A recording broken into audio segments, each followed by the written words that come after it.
the International Institute of Iridology, leading the way in professional iridology education.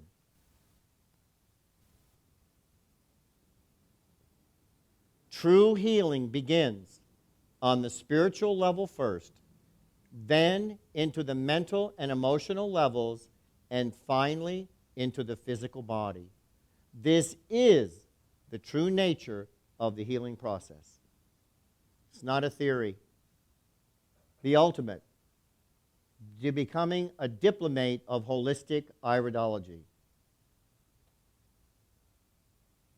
You earn that. You don't buy it. You'll earn it. You'll pass tests, and you will become proficient. If you stay with me through the whole process, you're going to be one of the finest iridologists anywhere, in any country. It's more than just physical iridology. That's why it's called holistic. It's not just a buzzword. How many people have you seen around that might be practicing something in natural health care, and they call themselves holistic? And I'll say, well, what is it that you do? Well, I recommend nutritional supplements. That's really good. And what else do you do? Well, I do an analysis, and I recommend nutritional supplements. Well, what makes you holistic? Because I recommend supplements. It's more natural. It's not pharmaceutical drugs. It's natural supplements. I said, well, that doesn't make what you do, bless you for doing it, but that doesn't make you holistic in terms of a practitioner. It's spiritual, mental, emotional, and physical. It's all of those things in terms of being truly holistic. I have seen now on the shelf in these pet stores that have now become like a pet supermarket kind of store, holistic dog food. What the heck is holistic dog food? I mean, if you pop the can and give it to your animal, it's also all of a sudden going to become spiritually enlightened and turn into a dog of light and ascend from eating this particular kind of food. So I may be on a little bit of a soapbox with that, but it bugs me.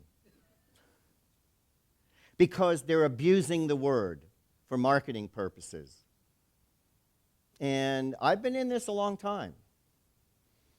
I opened, and I'll show you a picture of the clinic that I started back in 1976. That was a long time ago. And it was a holistic healthcare clinic in 1976. So I feel kind of like a grandfather in all of this natural medicine movement, really.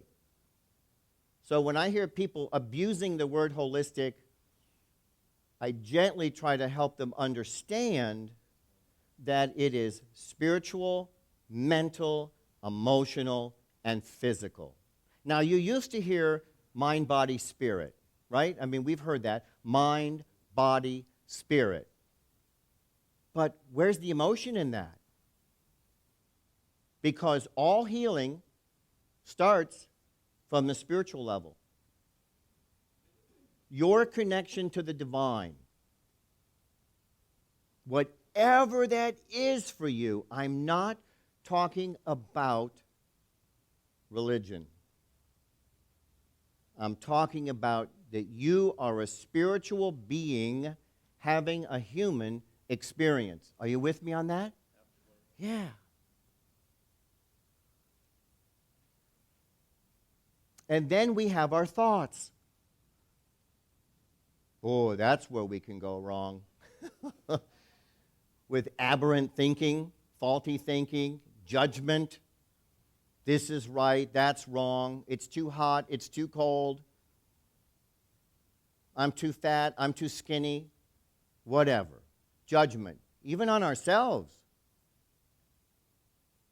Then we have our emotions, our feelings, joy, love, peace, serenity. anger, resentment, grief, sadness, apathy, feelings, emotions. You can't, they have to be separated. Thoughts and then feelings. Thoughts come first. And then we have the emotions. I'm going to show you how this flows in an eye chart. It's amazing how this flows through the chart of holistic iridology, the map of the iris. It's amazing. And then we have our physicality. If you don't feel well physically, there's been an emotion that came first, a thought that came before that, and a spiritual disconnect. That's not a theory. That's how it is. And you know something else? As an intro, to set the tone for this seminar, all of this is important for you to grasp holistic iridology. Now, years ago, when I first got started in all of this, we were called alternative practitioners. Alternative. Once the establishment system did all they could and said, well, I'm sorry. We cut on you, we burned you, we poisoned you, and you go get your affairs in order. Or go to this alternative person if you want to. Well, what should I go to that? Well, yeah, if you want, go ahead and try it. Well, if the person had come there first and they weren't radiated and they didn't have surgery and they weren't poisoned with drugs, maybe they'd have had a better fate for survival. Okay, we create our own realities.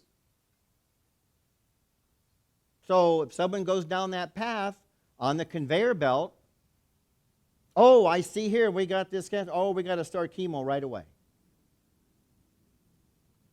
Nurse Chapel, could you please get this person scheduled for the first chemo drip? We need to get that going right away. You'll start on Monday. Well, but let me think about. No, we got to be aggressive on this. We got to do it. They're participating.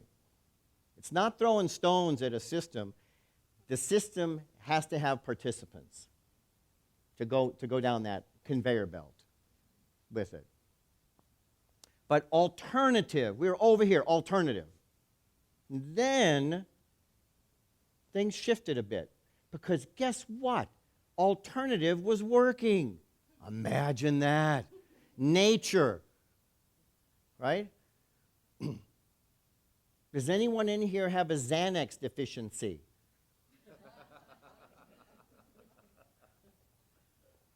A prescription drug deficiency? Prilosec? Oh, you know what I'm saying? You do. Okay. So it was working. So then it became complementary.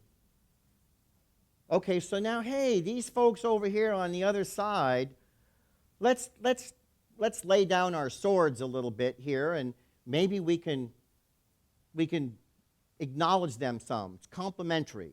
Maybe, hey, these people have some good things here that we can use.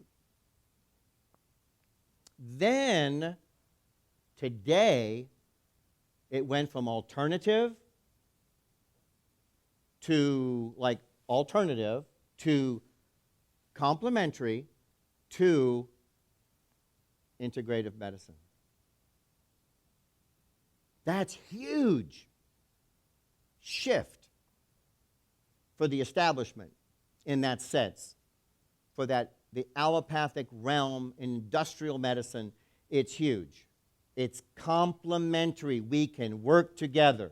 And what brought that about? Physicians waking up and saying, hey, what these alternative complementary folks are teaching and practicing is working. And I want to know what they're doing. And they brought that into their medical arena. The MDs created complementary medicine. God bless them for that. And they, in their arena of their profession, are champions. They're the pioneers. They're the patriots that are speaking out, saying, hey, you know what? These nutritional supplements, they really work. So the pharmaceutical industry started controlling things, and oh, don't get me started. So I'll be good. I'll be good. But you see the direction: alternative, complementary, and integrative. That's awesome. What's happening today? It's really, really good. And now what's happening is quantum medicine. Looking at quantum physics and how all of this, energy medicine, vibrational frequencies, magnetic frequencies, light frequencies, sound frequencies are part of healing. You know, those folks back in 5,000 years ago in Egypt and 6,000 years ago were practicing some of this. This is not new. Years ago, I was teaching a seminar in South Carolina, Iridology, and I said something about a reference to our universal God. And this little lady came up to me during the break, and she said, young man, I have to ask you a question. I said, yes, ma'am, what is it? She said, you said universal God, universal God. Now, what is that? Are you one of them New Agers? Are you one of them New Agers? Is that? What is that universal God? And I said, oh, how do I answer that? I said, okay, well, the God of all creation, the God of our universe. Oh, okay. You're a good boy. You're a good boy. You keep teaching. All I did was switch the words. She went on tilt when it was like this. Universal God, God of our universe, I was okay. This way I was a New Ager. This way I was a good boy. Words, words, words, and interpretation and our perceptions and things like that. It's amazing. How we perceive it is huge. There's actually a section in the iris that is about experiential and psychological perception. It's in the brain. Now, that's advanced. We're not going to do that in this seminar. I've got to teach you about liver, kidneys, pancreas, lungs, colon, skin, lymph, the chart itself. There's a lot to teach you. But vibrationally, your eyes are a symphony. Your iris structure is a symphony of frequencies. I'm going to show you some pictures. A symphony of frequencies, thoughts and emotions, and how it plays itself out in the physical body. And what we got from our ancestors, going back many generations, still lives within you. Does it have to be activated? Does it have to run in the family? No. I hope the good stuff runs in the family. You know, you think about it, that when racehorses are bred, they don't take the winner of the Kentucky Derby and breed that horse with an old plow horse down the road plowing the fields for corn in Kentucky and say, okay, you guys, we'll let you go, get a room, get a stable. The horse says, okay, you guys, we're going to leave it alone. It looks like you like each other. Go get a stable. We won't watch. And then later on, here comes a foal. There's a little baby. And that baby is going to be raring to go to win the Triple Crown. Not. Doesn't happen. But we inherit all that stuff. The good, the bad, and the ugly. And everything, I want you to know this, everything is a blessing. if you have an issue in your eyes that we get to see, and has to do with whatever. For guys, it could be the prostate. For women, it could be the ovaries. It's a blessing to heal it because there's a thought and an emotion correlated to it that you came into this life to heal, to put an end to it, to forgive, to fill that area, that void with love and light. This is when you take on becoming a holistic iridologist, it's a responsibility. Because you're going to see people now in ways that you've never seen them before, ever. I always like to start the presentations with the images like this by saying, we're all one people. Are you with me there too? Yes. Really, it doesn't make a difference what color your skin is, your hair is, your eyes are. It doesn't make a difference what continent your ancestors came from, South America, North America, Eastern or Western Europe, the subcontinent of India, the continent of Africa, Australia, Asia. It doesn't make any difference. We're all one. We just live in tiny little different packages.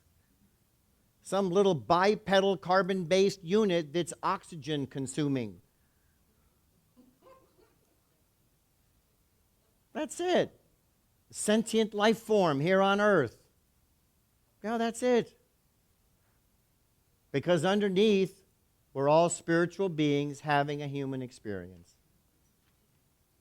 All one. I love this picture. Is that great? I found this picture on it was displayed somewhere, and it was in New Mexico.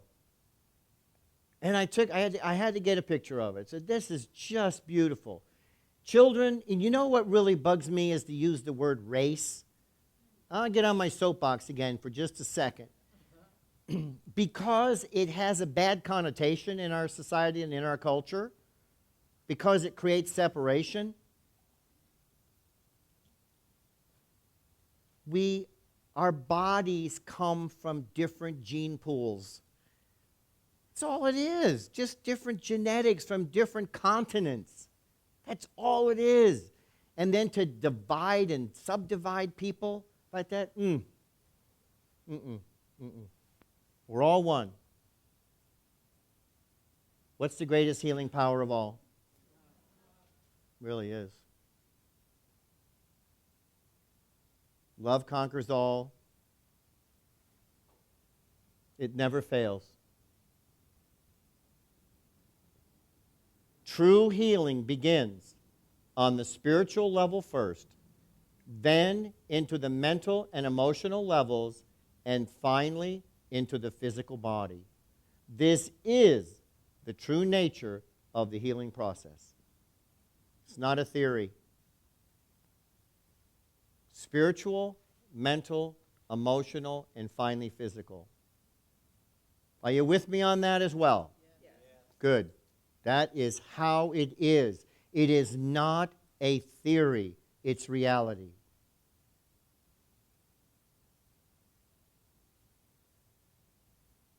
Real health is a balance of those components. True health is a balance of those four components.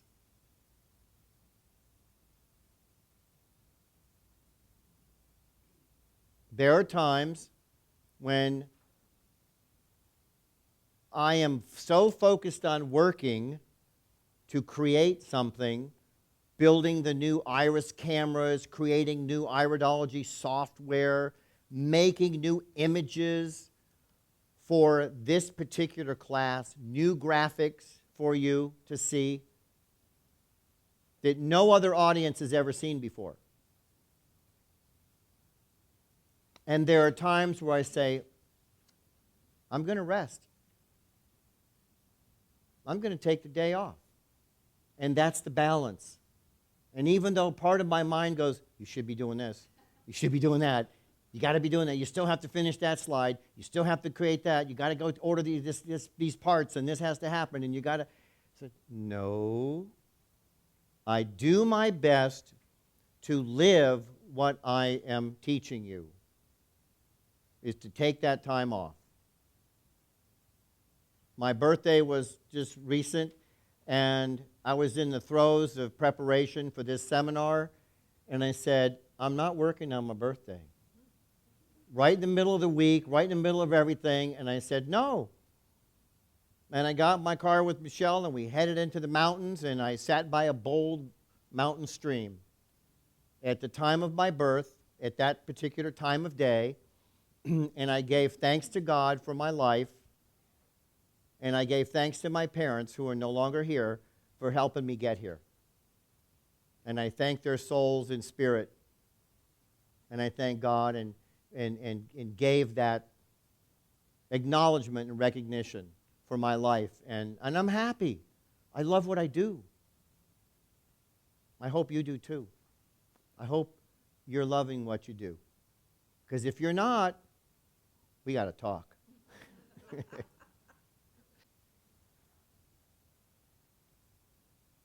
The iris, sclera, and pupil of the eye show the veil the soul has created through consciousness or forgetfulness that reflects the illusions which prepares the soul for attaining the reality of full enlightenment.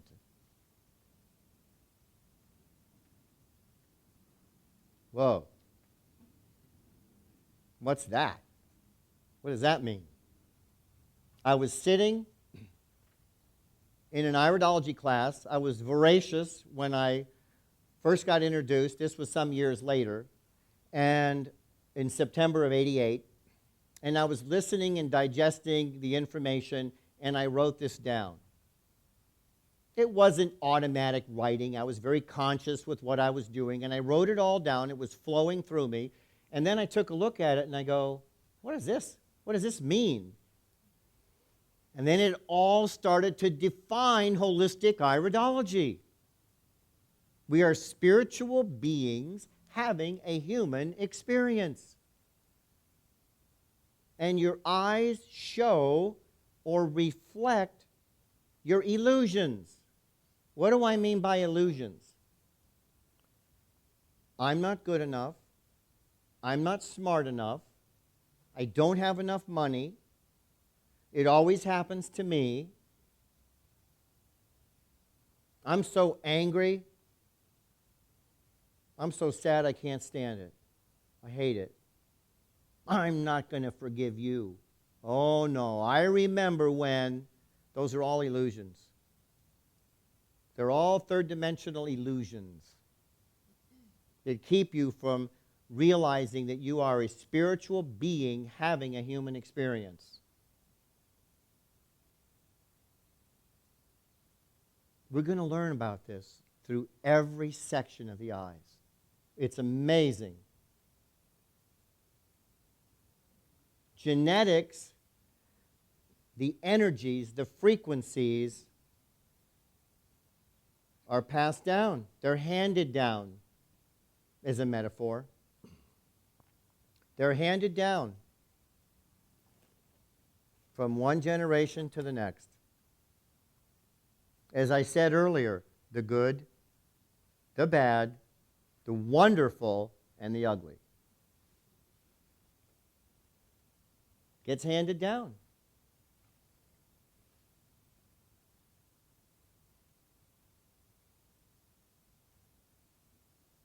I love this. That's you. This is you, a being of light.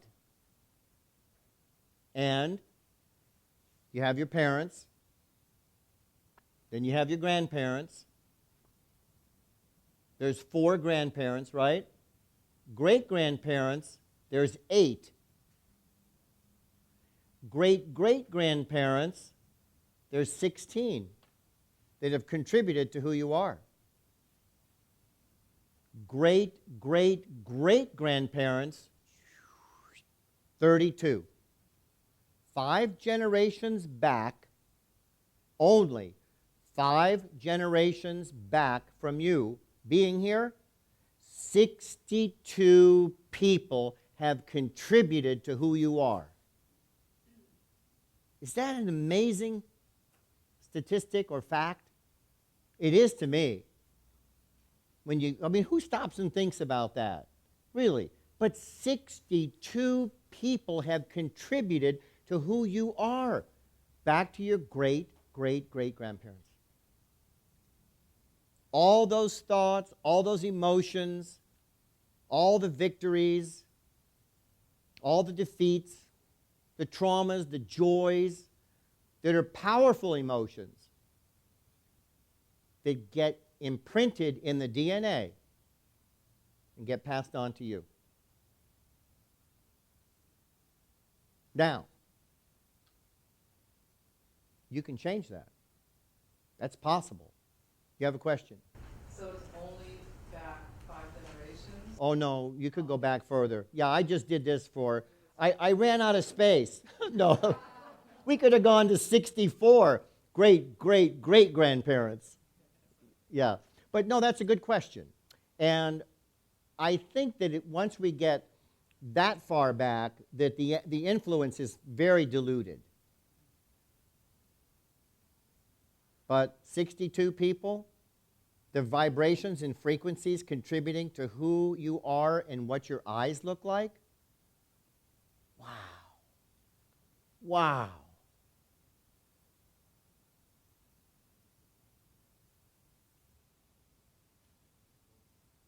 Now, the picture on the left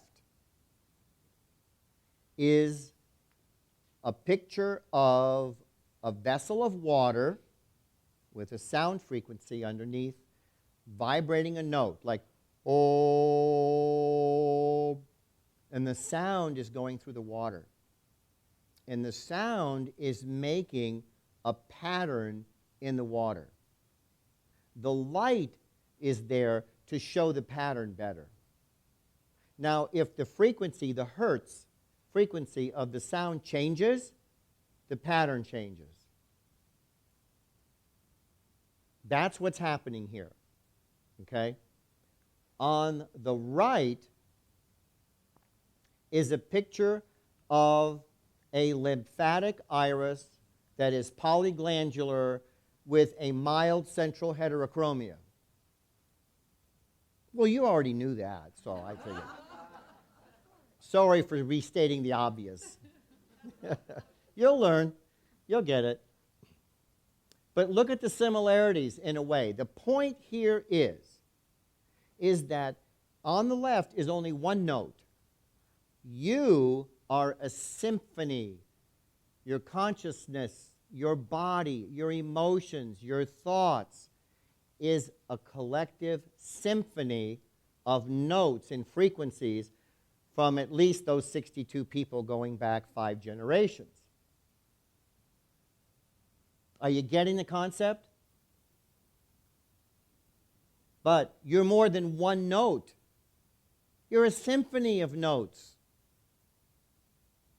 And those frequencies, as you are developing in utero, gestationally, with the contribution of the sperm and the ovum from dad and mom, contributing all those frequencies so that your body can grow, your eyes form, and it all fits your soul's journey in this lifetime. It all fits. Some people say, well, do you talk about reincarnation? I'm talking about you're here now. Let's talk about now. Some people say, no, that doesn't exist. Some people are adamant, yes, it exists. We're not teaching that. We're talking about here right now. If you want to believe that you come back, great. If you think this is a one-shot deal, great. That's your choice. Whatever that is, whatever you believe, it's okay with me. Whatever you want to believe. But you're here, and you have ancestors, and there is genetics. And so you're creating the iris, sclera, and pupil of the eye show the veil the soul has created through consciousness or forgetfulness that reflects your illusions. which unveiled and understood the illusions, helps you get closer to God, attaining the reality of full enlightenment. Is it starting to come together with that? The fundamentals of truly holistic iridology and the eyes are the windows of the soul at a much deeper level. Yes? As you grow, and because I do believe you can change your DNA.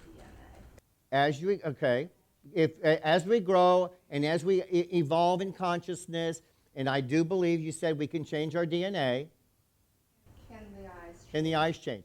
That's a big question, and if you bear with me on those changes and what doesn't, I'll lay it all out for you. Yeah, that's a good question.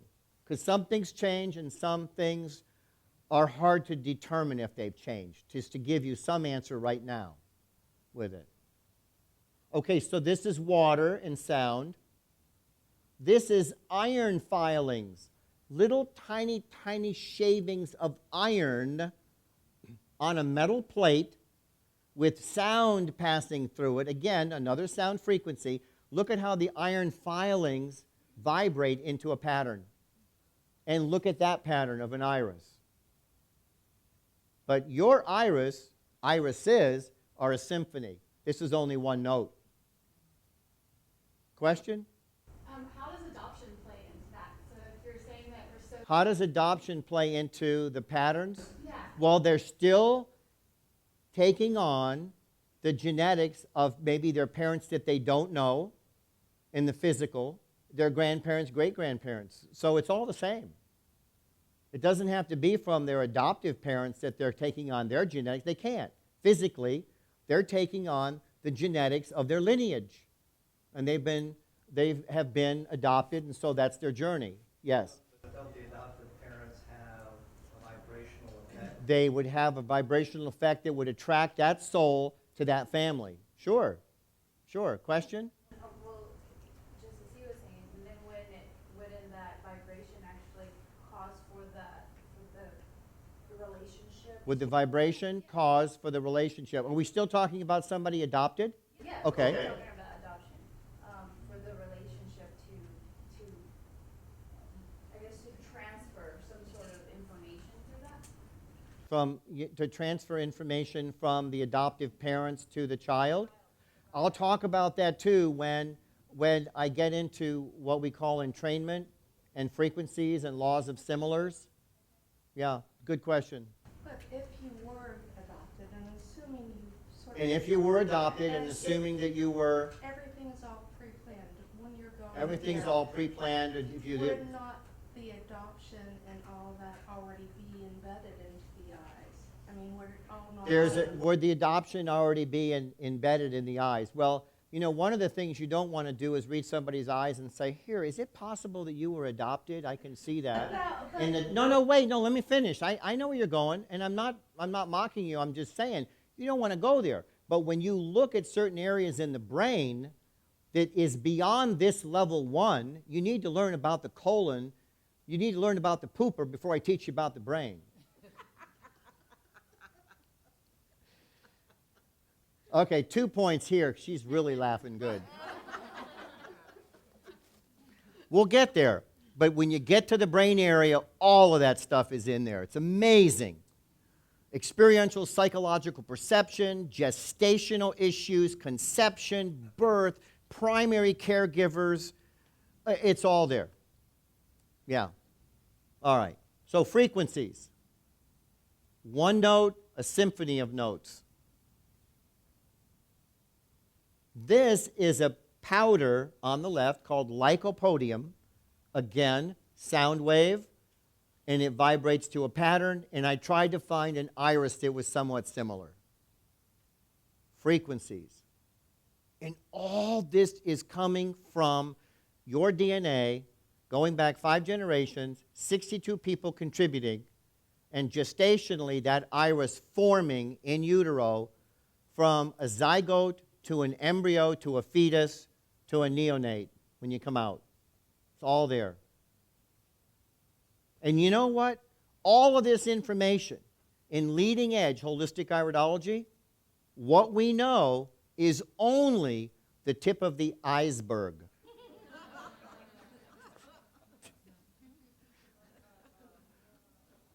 That's another rim shot. Boom.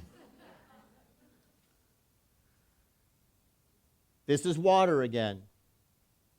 And look at the radial fashion. It's interesting how every one of these has a central point that's like a pupil.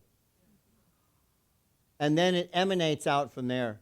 And look at these lines, and it's like what we call radial furrows.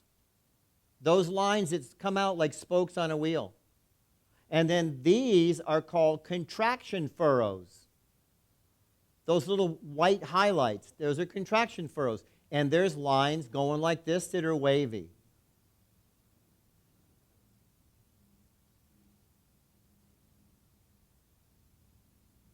Eyes are the windows of the soul, simply said. Now, scientific evidence shows that thoughts and emotions affect and alter our DNA. And our DNA affects our emotions, attitudes, and behaviors. Goes both ways.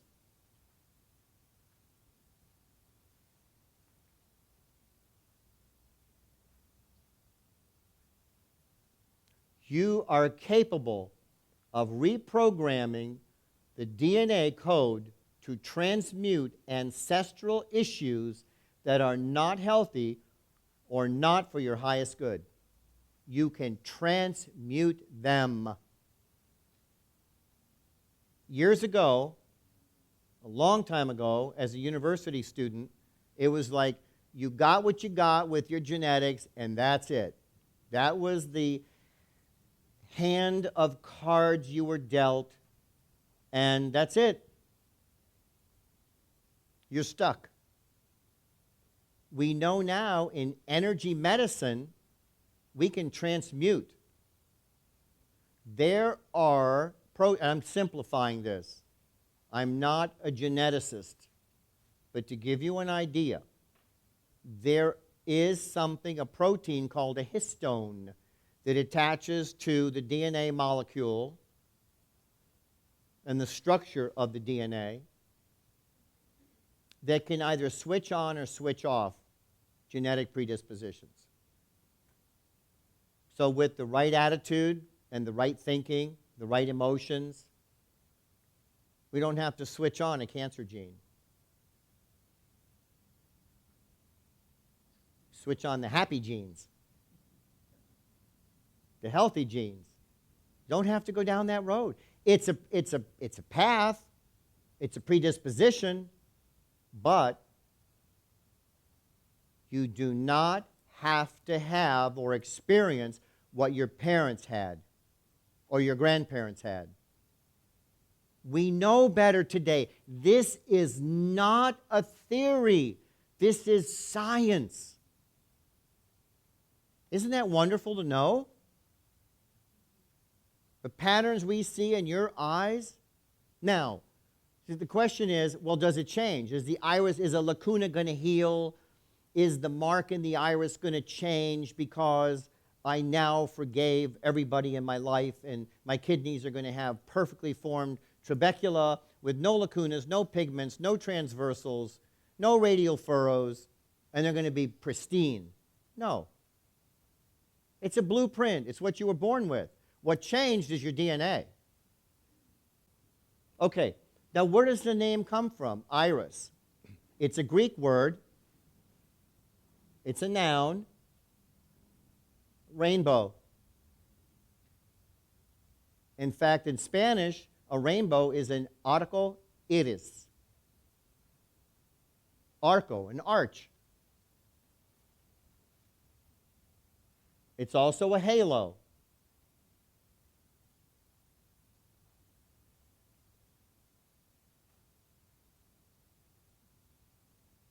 Pretty rainbow. This is a view I have from my office.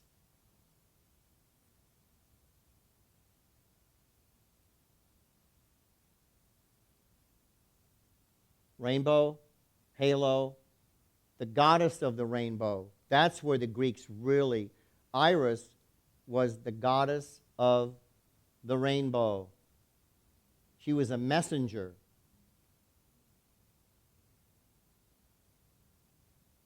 And the personification of the rainbow. Rainbow, halo, goddess of the rainbow. Oh, here we go. The circular, pigmented, contractile membrane surrounding the pupil of the eye. The human iris.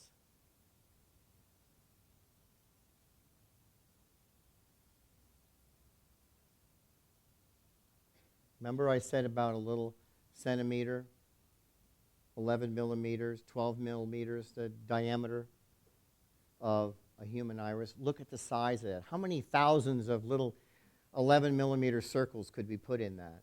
It's huge. It's really nice to have the technology to be able to show this. This is basically a blue eye. That brown pigment right there in here tells me something about, and the other browns, tell me something about the person's liver. The rusty pigments here that are kind of orange and rusty here and here tell me something about the pancreas. That little white dot there and a little white dot here tell me about their lymphatic system. The whitish color here along what we call the collarette, you're going to learn that, tells me about the kidney. And the reddish color that goes around the pupil tells me about their stomach. Those colors alone tell me all of those things. Liver, pancreas, lymph, kidney, stomach. And we haven't even begun to look at the reflexes of where those things are. Just those colors are giving me information about this person's vibrational thoughts and frequencies. The emotions related to liver, the emotions related to pancreas, the emotions related to kidney, the emotions related to the stomach and receiving or not receiving. It's all there. And we haven't even looked at the genetic structure. The eyes are outcroppings of the brain. They are connected to the brain via the optic nerve. And the brain is like a hard drive in a computer. And the eyes are like the monitors. And we talk about Windows programs and how you can open so many windows and have them superimposed. Well, all the programs running in the brain are showing on the monitors in the iris. It's amazing. And embryologically, as the eyes grow, they grow like on the optic nerve, they grow like little stalks. You know what the little cotton swab looks like? A brand name is called Q-tip. Do you get the visual? They start growing out of the brain in that fashion. They look like that. In fact, you can picture, if you've seen a crustacean, a shellfish, and you see the eyes of a lobster or a crab, and there are these little bulbs on the end of a stalk, that's how our eyes grew embryologically. They grow right out of the brain. So the eyes are literally an extension of the brain. They're the monitors for the hard drive. Now, some people, to give you another visual of it, and you've heard before that the left, maybe you've heard this, the right eye information is processed in the left hemisphere, and the left eye information is processed in the right hemisphere. You've heard that, some of you? That's not so. It's partly true. You know what the retina is? It's the inside of the eyeball. I'll show you a picture. That's what perceives light and color, the retina. The retina is divided down the middle. The right half of the retinas, left and right eye, the right half goes to the left brain, and the left halves of both retinas go to the right brain. Okay? That's how it works.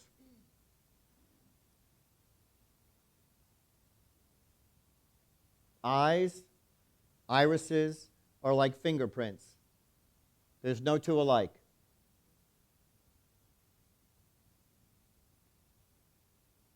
However,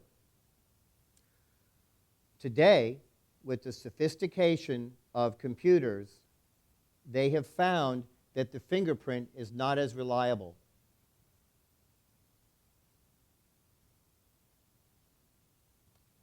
So, in biometrics, they're moving away from the fingerprint to identify people. They're looking at the human eye. It's uniquely you. And right here, that zigzag circle that goes around the pupil is called the collarette. Do you see it? It's called the collarette, and it is also known as the minor arterial circle, and it is also known as the autonomic nerve wreath. That is uniquely you. With over 7 billion people on Earth, over 7 billion. So there's 14 billion irises. Current belief is there's no two alike. And that collarette is your biomarker. It's an ID. And when people come into this country that are foreign nationals, they come in from another country, they're not U.S. citizens, the customs and immigration people photograph their eyes. They have very sophisticated cameras at those desks when you go through the customs and coming into the country.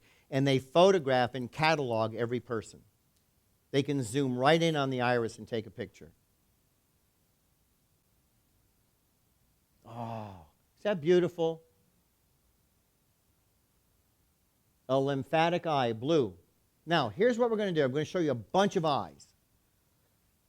Remember what I said. What are we going to do for these people as a gift? We're going to send them a blessing of love, light, and healing and good health. To give you an example, the openings here are called lacunas. What's this part called right here that goes around the pupil? Or what else? Autonomic nerve wreath, or one more? Minor arterial circle. It's actually a blood vessel. Minor arterial circle. Okay, now, see those 3 lacunas? This one's not so defined. These 2 are pretty defined. That's in the heart area. Now, this woman was born with those. But her heart condition didn't show up till she was 35 and was medically diagnosed. Because when she was 5 and 10 and 15 and 20, she didn't have anything that was diagnosable through medical instrumentation. It's in her eye from birth. And you see this little line right here? I mean, if I did this, we're going to be here for 6 days. But I would do that gladly. So everybody make your plans. We're going to still have seminar on Monday. But right here, that little line, do you see how it kind of goes down this right here? That's called a transversal. And it's in the area going from the heart to the spleen, and that adds to the predisposition of a heart condition. It's called a spleen-heart transversal. That's for later. You're just learning all of this. But I want you to see the depth of what we're looking at. She was born with those. She did not have a heart condition. So, if someone wants to take an allopathic medical diagnosis machine and put it on somebody and say, okay, Dr. Pesic, smarty pants, you're saying here that this person's got a heart condition. I said, no. I said they have a predisposition for a heart condition that may or may not manifest. Well, you could say that about anybody in the world. No, there are features in the iris of this person that shows that that's a possibility. Well, then let's put them on a machine. We'll do an electrocardiogram, we'll do a cardiac stress test, we'll do all kinds of things. And they say, see that? His heart is functioning perfectly. Good. That's great. How old are they? 20? I said, well, let's wait. Come on, let's talk when they're 40. And let's see who's Mr. Smarty Pants now. Because they take a paradigm of an allopathic model, and it's like trying to put the old expression, a square peg in a round hole. They're different. The whole concept of natural medicine and prevention is totally different than chasing symptoms. Totally different. You can't compare them. I'm teaching you this. I know this. I've lived it. My whole life in iridology, I've lived that with that kind of stuff. I'm teaching you. Because when you encounter this out there, you have a comeback.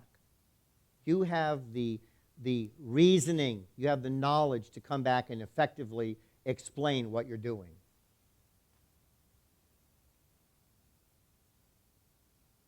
Now, I know that's a little difficult to see with the lights, the studio lights, but that is a pure brown eye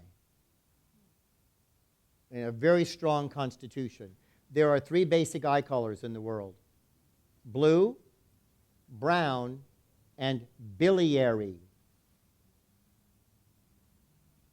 This is a mix between a blue-eyed parent and a brown-eyed parent. Now, the common name is hazel. Some of them look green, greenish. Some of them look amber. But it's a combo of blue and brown genetics. And the mix that comes from that can be very different. I mean, you can look at brown-eyed people, and some of them look like almost like a coffee with a little bit of cream. Some of them look like milk chocolate. Some of them look like dark chocolate. Some of them almost look black, an iris. And then you look at a blue eye, and some blue eyes look gray, some look green, some look blue-white. But they're in categories. There's 3 categories. Question? So a true biliary iris, how can you tell the difference between that and from the old school, there's a lot of toxins? Okay, the question is, how do you tell the difference between? I'll show you as we go through what might be toxic and how. The question was, how do you see the difference from old school that a biliary iris is toxic? There was a lady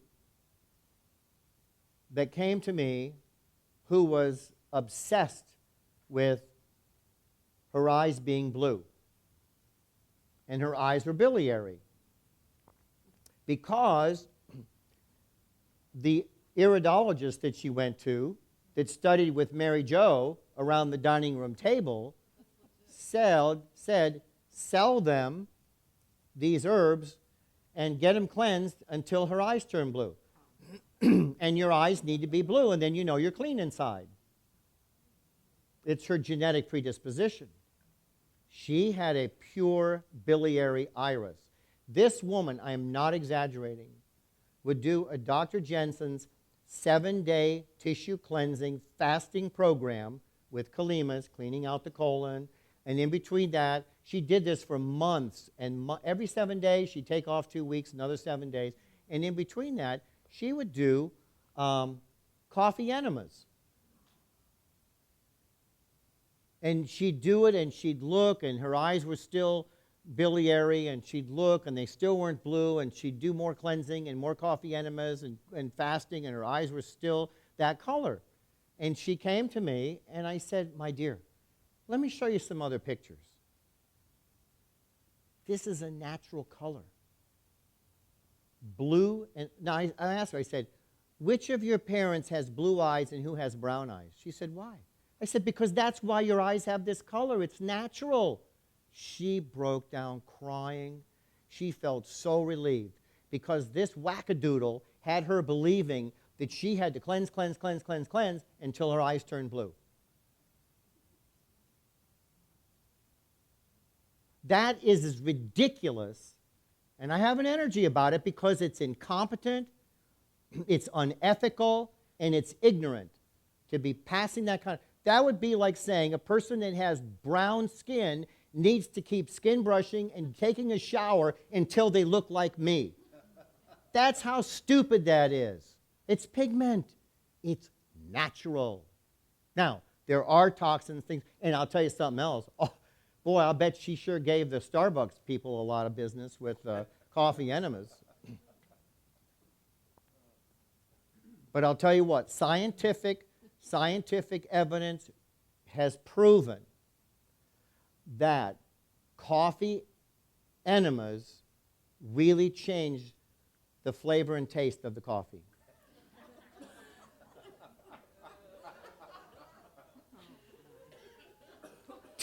Boom.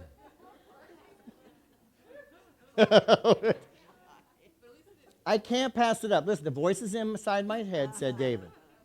I'll get to colors. We'll get to toxins. Do you want more? No, we're on camera.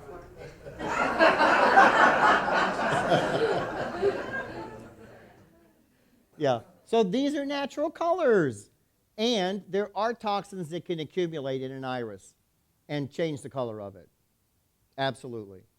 And brown eyes are more difficult to read. Now, genetically speaking, historically speaking, there are more brown-eyed people living than any other color, than blue and biliary. There's more brown-eyed people in the world. It's the predominant color. It's a dominance genetically as well. Some people believe that the blue eye was the original color of humans. I don't think so. I think it was brown. And I think the blue was an anomaly. Some people might argue with me that, no, it's not, it's definitely the blue eye. What difference does it make? We're all here. Whatever your eye color is what you created through your own consciousness or forgetfulness. It's going to help you achieve better health. Whatever it is. Every eye. You know what? I have never seen, ever, a perfect iris. And every iris I see is absolutely perfect. It's you. It's a reflection of you. That's a blessing. Who's to pass judgment on a constitution or a pigment or anything like that? It's you. It's your divine expression.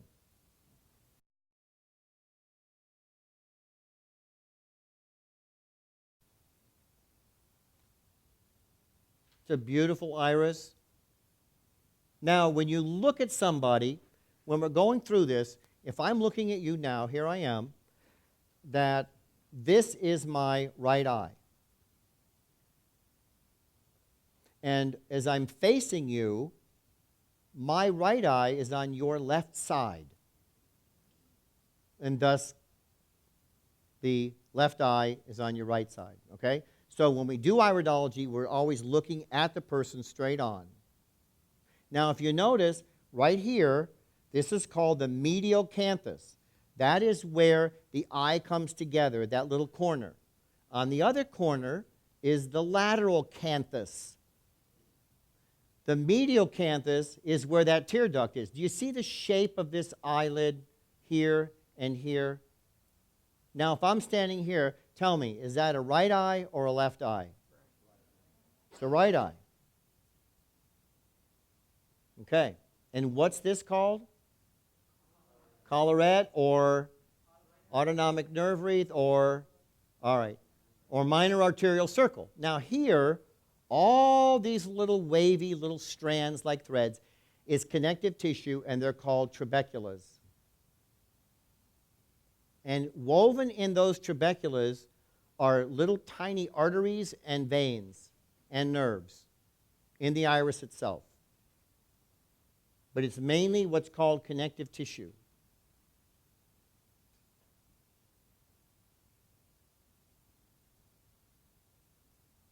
There's my little buddy, Jorgen. He got his name Jorgen. When he was born, he had a twin sister. Jorgen and his sister were pure white.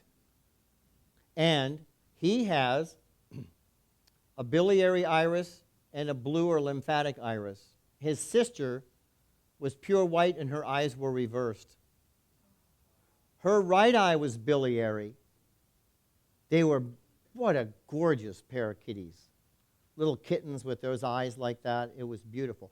But I called him Jorgen because Dr. Jensen's real name is Jorgen Bernjolf Jensen.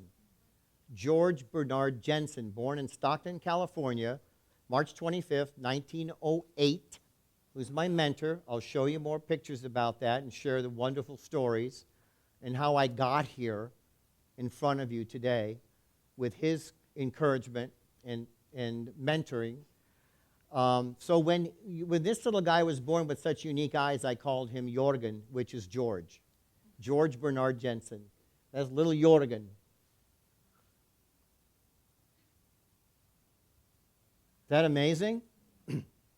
So here, this is a perfect example of what you were saying. We put this person on our colon hydrotherapy machine, and we were cleaning their colon, and cleaning their colon, and cleaning their colon, and as we were doing that, the brown was leaving their eyes and was draining out of the bottom. Because this is a left eye, and the rectum anus is right here, and all that was coming out. You think I'm kidding? I am. That's just genetics. It's an anomaly. It's pretty cool, though, isn't it? What a great picture. This is the corneal arcus. Cholesterol, plaques, inorganic minerals, mainly calcium. You know, all of these, you know what that is, right? That's a reflection from the camera, the flash from the camera to take the picture. All of that's real white. This over here, the iris ends right there where that white arc is. That's the edge of the cornea. That cholesterol plaque and calcium deposit builds up on the posterior side of the cornea. That's really not on the iris. It's above the iris. Right there. This is in the sclera. And when it's that dark blue-gray, it's significant chronic hypooxygenation to the brain. It usually starts to show up in 60s, 70s, 80s over time. And this is the extremities, the arms, the legs, the feet, the same situation, circulation, chronic low oxygenation. This little bright spot here is called a pinguicula. I think I have another one here that will be easier to see. Can you see that? Right there, that pinguicula? That never grows over the iris. It's called a pinguicula. Pinguicula. Pinguicula. It doesn't encroach over the iris. It stops right there. Now, the edge of the iris, where it meets the sclera, is called the limbus. where the iris stops and the sclera begins is called the limbus, Limbus.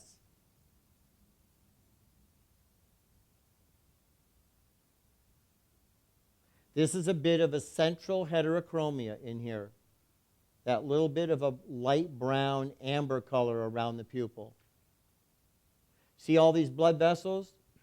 Those big ones are in the sclera. All the little ones are in the conjunctiva.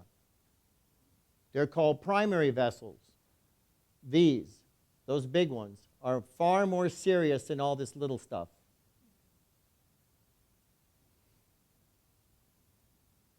Can you tell if this is a left eye or a right eye? It's a left eye. Pinguiculas usually form medially, but sometimes they can be over here. And another way to tell is that, to tell an iris, now this is not a good example of that, but I'll show you. If you can't see the canthus, and if you just saw an eye with all the skin removed, the flesh, the eyelids, the pupils are offset towards the nose. They're never really in the center, exact center of the iris. It's natural. They're offset towards the nose, medially. How old do you think this person is? Okay, 65. We've got pinguicula, congestion, inflammation here. This is the thyroid region reflex. We've got this blood vessel coming down telling me the thyroid is challenged. Cholesterol, plaque, calcium mainly, poor circulation. 70s. Again, love, light, healing, blessings, prosperity, abundance in all ways. Anybody else? 65, 70. Oh, I have 65, 65, 70, 77, 78, 77. Anybody else? 77, 71, 72, 72, 70, 73 over here, 73, 73, 73, 73, 73. Excuse me? 45. I got 45. You're going, lady, you're going backwards on me now. You can't do that in an auction. These people already passed you, ma'am. They were here at 65, 70, 73. Ma'am, you can't go back to 45. That doesn't work. Is this your first auction, ma'am? It don't work that way.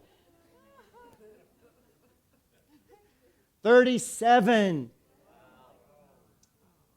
Bless his heart. When I took those pictures and I looked at me and I had to photograph it, but when I really studied it, I went, oh my gosh. Really? If you said 70, if you were thinking that, you're right. I mean, not everybody 70 looks like that, but that's what, I mean, really, there's a lot of advanced aging signs in a very young man.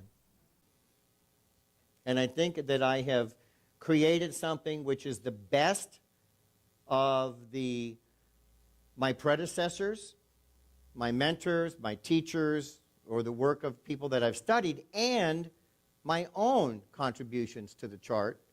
And part of it is the brain area.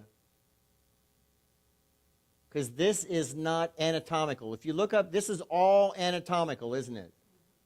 All structures of the body, and we're looking at lung, pleura, breast, ribs, diaphragm, hand, arm, liver, bile duct. Up here, in the brain area, we have survival, sexual expression, experiential, perception, psychological in nature, sensory movement, so on. It's not anatomical. But the anatomical part is placed up here. For those that need it, it's here. Temple, forehead, the cerebrum, the lobes, temporal, frontal, parietal, occipital lobes of the higher brain, and of the lower brain, the medulla and cerebellum. But that's not holistic iridology. This is huge when you learn this in terms of what you can see in a person and a lot of what we've inherited from those 62 ancestors going back 5 generations. Of things in our eyes that are conscious and subconscious. Subconscious. People behave and operate, and respond to things unconsciously because it's in our genes. It's in there. It's been programmed in from birth. And the eyes are going to give us that, especially in the brain area. Now, when we look at this, and I'm going to go into both eyes on a larger scale in just a minute. But right here, when we do the eye chart, and the way it's laid out is the same way you look at a person. The right eye is on your left side, the left eye is on your right side. Just like you're looking at a client, another person. Remember that in holistic iridology, that the left side of the body and the left eye is feminine, and the right eye, right side of the body, is masculine. Everybody has those two. Doesn't make a difference if your gender is male or female, with the kind of body you're living in. It's energetic. It's the polarity. The masculine side is the plus charge. The feminine is the minus charge. It's the receiving side. I'll go into more of that when I show you how to read eyes live. If you notice, before I go to the individual charts, notice how it's almost like a mirror image. If we were to make a crease right here and folded this side over to this side, most everything would line up. It's like a mirror image. Do you see the lungs here? The lungs are over here. But on this side in the brain, it's creative intellect, feminine, and in the right eye, it's logical intellect, masculine. The adrenal glands would line up, the kidney lines up, the ovary and testicle line up, the dorsum lines up. Almost everything lines up. There are some differences. On right eye, we have the liver, the bile duct, and the gallbladder. But on the other side, in the left, we have the spleen. In the left eye, we have the rectum and anus. Only in the left. There's a few differences. Also, in the GI tract, in the right eye, is the cecum and appendix, the ascending colon, transverse colon. Then over here, the transverse colon picks up, down the descending colon, sigmoid colon, rectum, anus. So there's a little difference between left and right.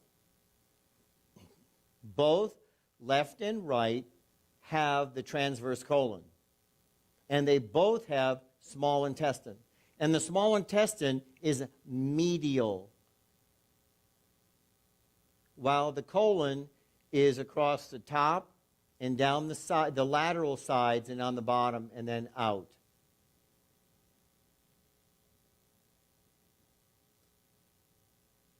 So do you see that? You see all of that similarity? It's almost like a mirror image. Hey, you have two lungs, two ovaries, two testes, two kidneys, two hands, two arms, one heart.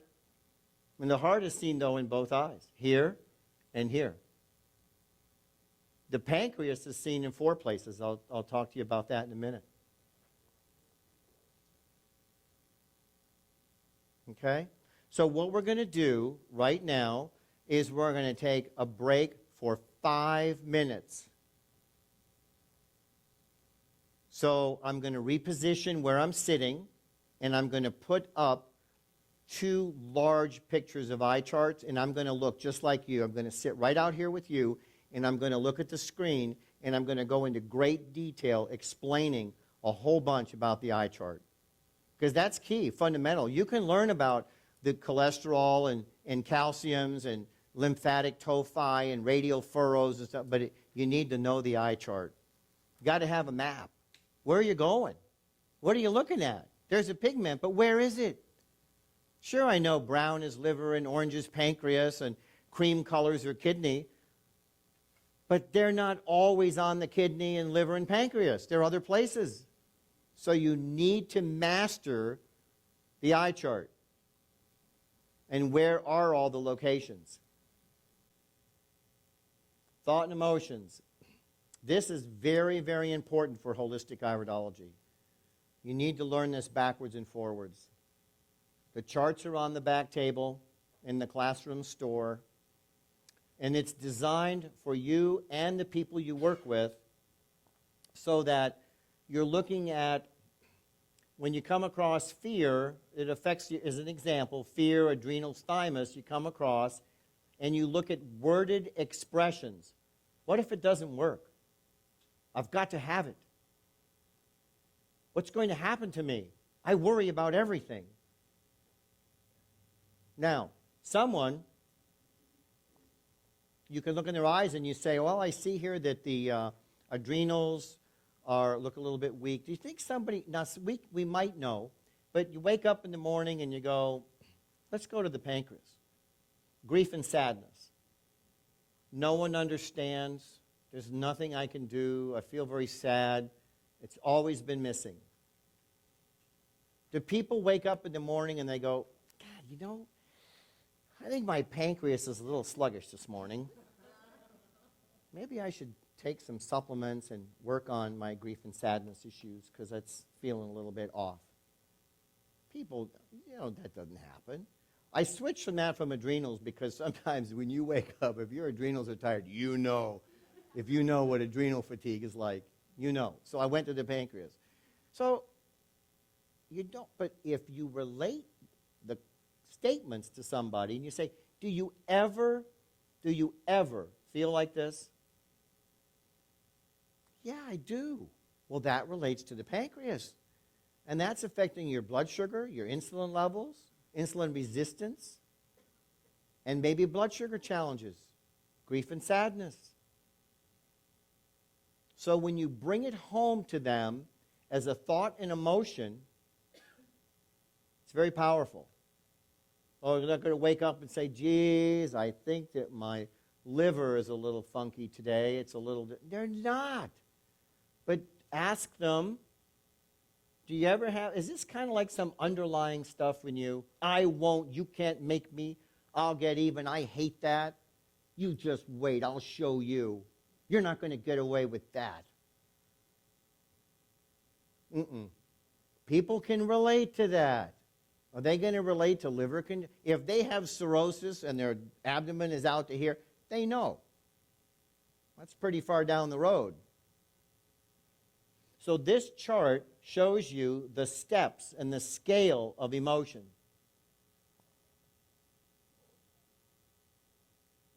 Now, at the top, consciousness and enthusiasm, and I'm going to add the heart, skin, hypothalamus, pineal, and the heart. Consciousness and enthusiasm. See the heart on the chest? Forgiveness. I forgive you. See the forgiveness, and the arm is around this person's shoulder, and this person has a big heart on their chest. Relative to kidneys and bladder. Letting go. The colon, releasing the past. Let it go. See, look at them, releasing the butterfly. The beautiful little mariposa. Letting it go. Releasing the butterfly. Let go. Pain drives us into action. Any kind of pain drives you into action because our human nature is to avoid it. But when it gets too painful, some people come all the way down scale and they go unconscious with the pain. You see what that is? That's a little bottle of beer. And this person that's a potato. and they're on a couch. So they're a couch potato. On beer. Passed out because life is too painful. So what do people do? They ingest things to cover and mask the pain. They'll smoke something, drink something, eat something to mask the pain. We've all done it. Anybody here not ever masked your emotional pain before? Sure we have. We're all in this together. But this scale of emotions is very powerful. And when you learn this and you plug it into the glands and organs that you're learning where they're located in the eye chart, and then you begin to see a lacuna in the pancreas, a radial furrow in the kidney, congestion of the lymph, you start to see their story. Because the story is in your eyes. Okay, what we're going to do now is a live eye reading demonstration. I've seen many techniques over the years that I've been doing it, the decades that I've been doing this. I've learned from various teachers their styles of reading the eye live. Now that's not with a camera, although it can be done with a microscope to do a live eye reading, but we're talking about using these instruments here to do, again, a professional, clinical, ethical, loving, and accurate eye reading using these instruments here. A magnifying lens and an examination light. Okay, so let's go back. Let's assume the position. I'm facing her. She's facing me. Right side to left side. Again, you touch somebody on their left knee. Okay, you ready? Let's do this. Okay. So what I'm going to do is I want to look in your left eye first. Do I have permission to look in your eyes? Okay. Thank you. Okay. So what I need you to do is just, you can stay seated, just lean from your waist, lean forward just a little bit, and look at the bridge of my nose, okay, straight ahead. And I'm going to come over here and I'm going to look in your left eye first. Moving the light around. Now remember, sometimes we have to go closer with the brown eye.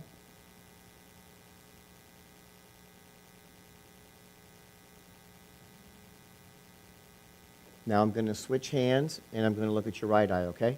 All right. Keep looking at the bridge of my eye. I redirect her. I'm switching. Now she has to focus with her other eye. So look straight ahead.